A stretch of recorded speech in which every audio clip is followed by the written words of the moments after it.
Question number 4 में बोलता है which of the following statements, बच्चों फोकस करिएगा क्वेश्चन पे, कह रहा है which of the following statements लिखा है उन्होंने about Rutherford's model of an atom are correct, मतलब एक से ज्यादा स्टेटमेंट होंगे इसमें करेक्ट। आइए जरा चेक करते हैं। तो रदरफोर्ड का मॉडल हम लोग ने पढ़ा है, देखते हैं।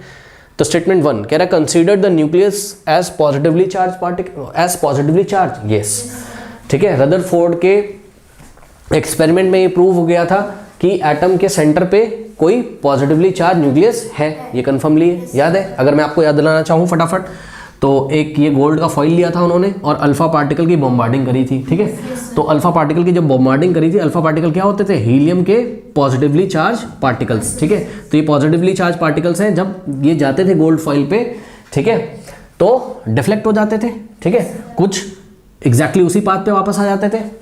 बहुत ही शॉर्ट में मैं आपको बता रहा हूँ, बाकी हमने क्लासेस ली हुई नीचे आप देखिए जाके, ठीक है। तो मोटी मोटी बात ये है कि ये देखिए जरा, बहुत ही कम पार्टिकल जो कि कहाँ पहुंचते होंगे? सेंटर पे, एटम के सेंटर पे, वही रिबाउंड होते थे। यानी कि सेंटर के, यानी कि एटम के सेंटर पे क्या है? जरूर कोई पॉजिटिव चार्ज है, क्योंकि पॉजिटिव पॉजिटिव कोई तो रिबाउंड करेगा, रिपेल करेगा, धक्का मारेगा, प्लस प्लस कोई तो रिपेल करता है, यानी कि न्यूक्लियस कैसा है?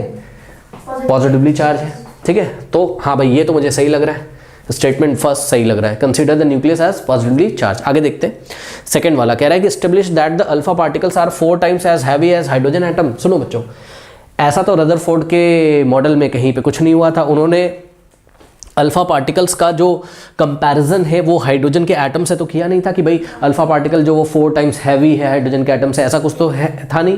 हालांकि मैं आपको बता दूं कि जो अल्फा पार्टिकल होता है ना, वो लगभग 4 टाइम्स हाइड्रोजन, वो अगर हम अल्फा पार्टिकल का मास लें तो लगभग वो 4 टाइम्स हाइड्रोजन के एटम के होता है, ये बात सही है। लेकिन ये रदरफोर्ड के मॉडल में थोड़ी ना बताया गया था, ठीक है ना। ऐसा कुछ तो था नहीं कि उन्होंने अल्फा पार्टिकल के मास और हाइड्रोजन के मास का कंपैरिजन किया था कि कौन हैवी है, कौन कितने टाइम हैवी, ऐसा तो कुछ नहीं था, ठीक है।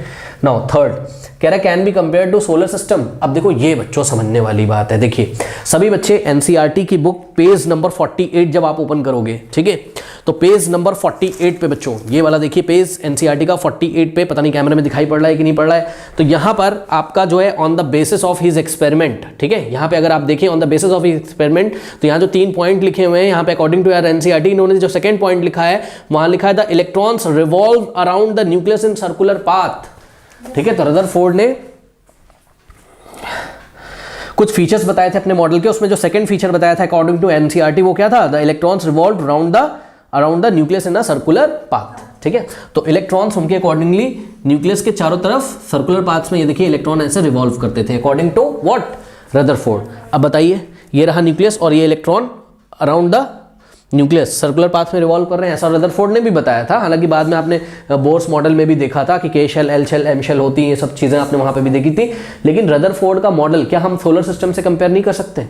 बिल्कुल कर सकते हैं, क्योंकि सोलर सिस्टम में भी तो ऐसा होता है कि सन कहाँ होता है? सेंटर पे, और डिफरेंट जो प्लैनेट है वो अपने ऑर्बिट्स में ऐसे चक्कर लगा रहे होते हैं लगभग सर्कुलर शेप में। वो एग्जैक्टली सर्कुलर शेप तो नहीं होता है, एलिप्टिकल शेप होता है कुछ इस तरीके का, ये देखिए, ठीक है, बट हम मान सकते हैं।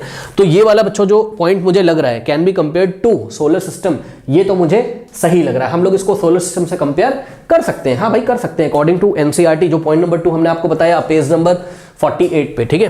तो ये भी आपका करेक्ट स्टेटमेंट है। उसके बाद बच्चों फोर्थ में आ जाइए, was in agreement with Thompson model, ठीक है।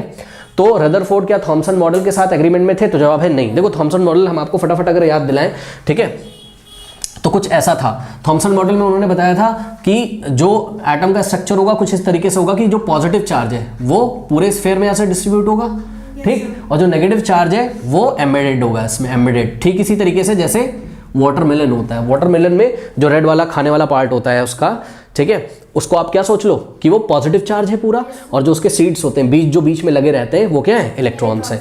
तो ऐसा तो था नहीं रदरफोर्ड के मॉडल में। रदरफोर्ड के मॉडल में तो यहाँ सेंटर पे होता था पॉजिटिव चार्ज सारा का सारा न्यूक्लियस पे, और जो नेगेटिव होते थे उसके चारों तरफ एक डिफरेंट जो सर्कुलर ऑर्बिट्स होते थे उसमें रिवॉल्व करते रहते थे, यही था ना, ठीक है। तो थॉमसन मॉडल जैसा तो था नहीं, ठीक। तो रदरफोर्ड कभी भी थॉमसन मॉडल से एग्री नहीं करते थे, ठीक है। तो ये ऑप्शन भी आपका चला गया। तो फर्स्ट और थर्ड ये स्टेटमेंट मुझे सही लग रहा है, ठीक है बच्चों। तो यहाँ पे सर्च करिए, फर्स्ट और थर्ड आपको कहाँ पे दिया हुआ है? ए में आपको फर्स्ट और थर्ड दिया हुआ है, तो हम ऑप्शन ए पे टिक लगाएंगे। अच्छा, एक चीज यहाँ कंफ्यूज करने वाली बच्चों, देखिए सेकंड और थर्ड तो किसी हद पे हो नहीं सकता, ठीक, क्योंकि सेकंड तो बिल्कुल गलत है आपका कि अल्फा पार्टिकल्स को किससे कंपेयर किया, हाइड्रोजन एटम से, तो ये आपका बी चला गया। उसके बाद सी भी नहीं हो सकता क्योंकि इसमें फर्स्ट और फोर्थ दिया है, तो फर्स्ट वाला तो हमारा सही है, बट फोर्थ वाला चेक करो, फोर्थ वाला थॉमसन के मॉडल से वो एग्रीमेंट नहीं करते थे, उनका कोई भी मतलब थॉमसन के मॉडल को कोई भी सपोर्ट नहीं था, तो ये ऑप्शन भी आपका चला गया। अब देखिए डी वाले में बच्चे कंफ्यूज हो सकते हैं, डी और ए में बच्चे कंफ्यूज हो सकते हैं एग्जाम में। डी में इन्होंने ओनली फर्स्ट बोला है तो बच्चे सोचेंगे हाँ भाई ओनली फर्स्ट पे लगा दे, consider the nucleus as a positive charge, ठीक है, हाँ भाई ये बिल्कुल सही है, लेकिन हम ओनली फर्स्ट पे नहीं लगाएंगे क्योंकि क्वेश्चन को आप ध्यान से पढ़िए, क्वेश्चन में उन्होंने बहुत ध्यान से क्वेश्चन को पढ़िए बच्चों। अगर वो ऐसा लिखता, सुन लो मेरी बात, स्टेटमेंट्स लिख दिया उसने, यानी कि एक से ज्यादा स्टेटमेंट्स होंगे ही होंगे बच्चों, पक्का है यहाँ पे, ठीक है, बात समझ में आई कि नहीं। तो ये वाला स्टेटमेंट के बारे में आपको थोड़ा सा सोचना पड़ेगा कि एनसीईआरटी में जो पॉइंट नंबर 2 लिखा है हमने आपको बताया उससे कंपेयर करके, हाँ भाई इसको सोलर सिस्टम से हम कंपेयर कर सकते हैं, ठीक है। अब सुनो, अगर ये ऐसा लिखा होता है यहाँ पे इन्होंने स्टेटमेंट लिख के ब्रैकेट में एस लिख दिया होता, तो इसका क्या मतलब होता है कि एक स्टेटमेंट भी ट्रू हो सकता है और एक से ज्यादा भी ट्रू हो सकते हैं, तब हम ऑप्शन डी पे टिक कर सकते थे। वैसे उस टाइम भी हमें ऑप्शन ए पे ही करना चाहिए था क्योंकि भाई अकॉर्डिंग टू एनसीईआरटी हमें दोनों स्टेटमेंट करेक्ट लगने चाहिए। कोई डाउट है बताइए? तो इसलिए हमने फर्स्ट वाला और थर्ड वाला सेलेक्ट कर लिया। ओके, कर लीजिए।